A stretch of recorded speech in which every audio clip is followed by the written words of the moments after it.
3, 2, 1 ready start. माननीय सदस्यगण, पहली बार इसके लिए राष्ट्रीय मिशन शुरू किया गया है। अब तक लगभग 1,40,00,000 लोगों की जांच की जा चुकी है। दिव्यांगजनों के लिए भी मेरी सरकार ने सुगम्य भारत अभियान चलाया है। साथ ही भारतीय सांकेतिक भाषा में पाठ्य पुस्तकें उपलब्ध कराई हैं। ट्रांसजेंडर को समाज में सम्मानजनक स्थान दिलाने और उनके अधिकारों के संरक्षण हेतु भी कानून बनाया गया है। माननीय सदस्यगण, हमारे यहाँ विश्वकर्मा परिवारों के बिना दैनिक जीवन की कल्पना भी मुश्किल है। ये परिवार पीढ़ी दर पीढ़ी अपने कौशल को आगे बढ़ाते हैं, लेकिन सरकारी मदद के अभाव में हमारे विश्वकर्मा साथी बुरी स्थिति से गुजर रहे थे। मेरी सरकार ने ऐसे विश्वकर्मा परिवारों की भी सुध ली है। अभी तक पीएम विश्वकर्मा योजना के 84 लाख से ज्यादा लोग जुड़ चुके हैं। रेहड़ी ठेले फुटपाथ पर काम करने वाले साथी भी दशकों से अपने हाल पर छोड़ दिए गए थे। मेरी सरकार ने पीएम स्वनिधि योजना द्वारा उनको बैंकिंग से जोड़ा। इस योजना के तहत अब तक 10,000 करोड़ रुपए से अधिक की राशि के ऋण दिए जा चुके हैं। सरकार ने इन पर भरोसा करते हुए बिना संपार्श्विक के ऋण दिया। उस भरोसे को मजबूत करते हुए अधिकांश लोगों ने ऋण तो वापस किया ही, अगली किस्त का भी लाभ उठाया। इस योजना के अधिकतर लाभार्थी दलित, पिछड़े, आदिवासी और महिलाएं हैं। माननीय सदस्यगण, सबका साथ, सबका विकास, सबका विश्वास और सबका प्रयास के मंत्र पर चल रही मेरी सरकार समाज के हर वर्ग को उचित अवसर देने में जुटी है।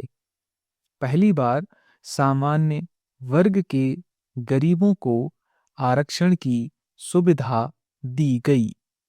मेडिकल में ग्रेजुएशन और पोस्ट ग्रेजुएशन के लिए ओबीसी के केंद्रीय कोटे के तहत दाखिले में 27% आरक्षण सुनिश्चित किया गया। राष्ट्रीय पिछड़ा वर्ग आयोग को संवैधानिक दर्जा दिया गया। मेरी सरकार ने बाबा साहेब अंबेडकर से जुड़े 5 स्थानों को पंचतीर्थ के रूप में विकसित किया। आज देश भर में आदिवासी स्वतंत्रता सेनानियों के लिए समर्पित 10 संग्रहालय बनाए जा रहे हैं। माननीय सदस्यगण, मेरी सरकार ने ऐसे क्षेत्रों को भी पहली बार विकास से जोड़ा है जो दशकों तक उपेक्षित रहे। हमारी सीमाओं से सटे गांवों को देश का अंतिम गांव माना जाता था। मेरी सरकार ने इन्हें देश का पहला गांव बनाया। इन गांवों के विकास के लिए वाइब्रेंट विलेज प्रोग्राम शुरू किया गया है।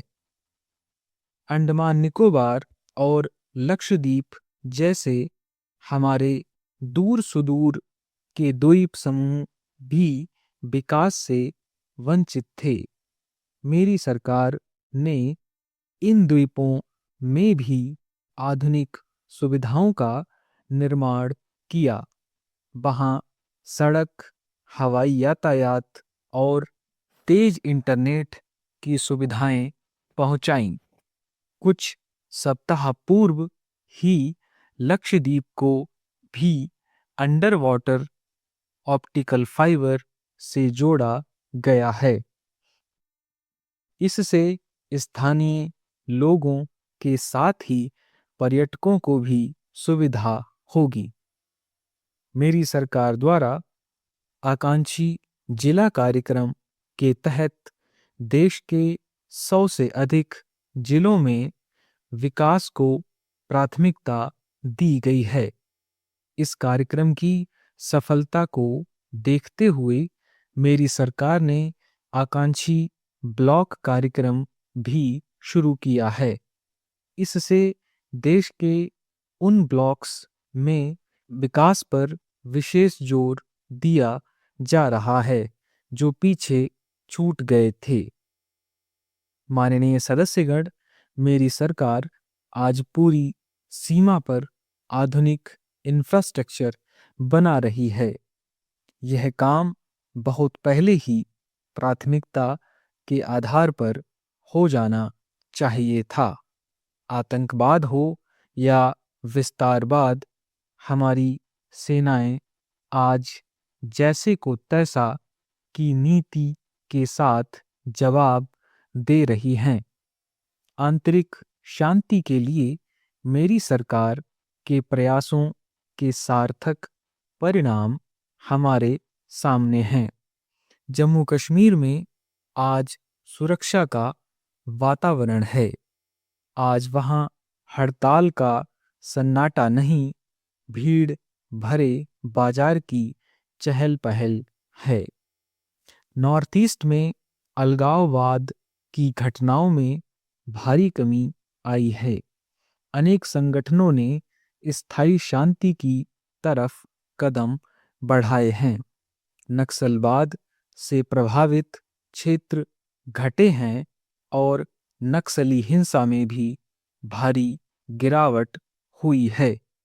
माननीय सदस्यगण, भारत के लिए यह समय आने वाली सदियों का भविष्य लिखने का है।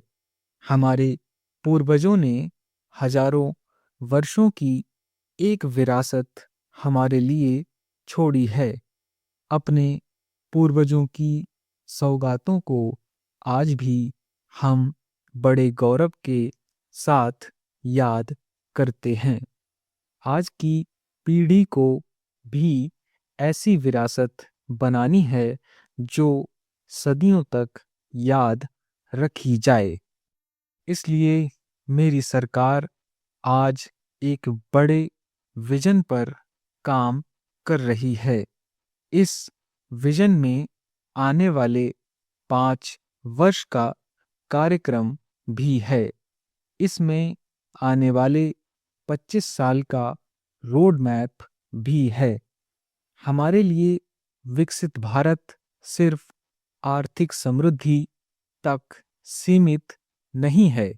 हम सामाजिक, सांस्कृतिक और सामरिक ताकत को भी उतना ही महत्व दे रहे हैं।